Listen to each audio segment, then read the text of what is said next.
வேண்டாக்கா, வேண்டாம். பூனை வாய்க்கு தப்பிச்ச பாலு சாமி சந்நிதிக்கு வந்த மாதிரி என் பிள்ளைக்கு ஒரு நல்ல வாழ்க்கை கிடைச்சிருக்கு. என்னைக்கு அம்பலத்தால என் புள்ள அவமானப்பட்டாலோ அன்னைக்கே நம்ம சொந்த பந்தம் எல்லாம் முடிஞ்சு போச்சு.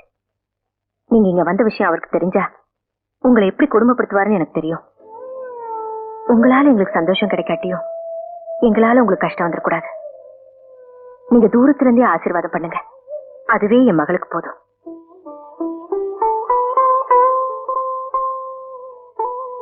கொஞ்சம் நில்லுங்க.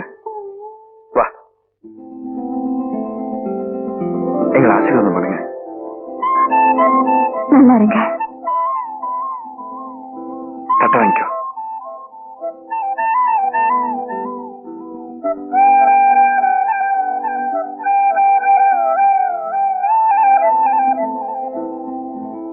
ஐயா ஐயா, அடிக்க வர சொல்லி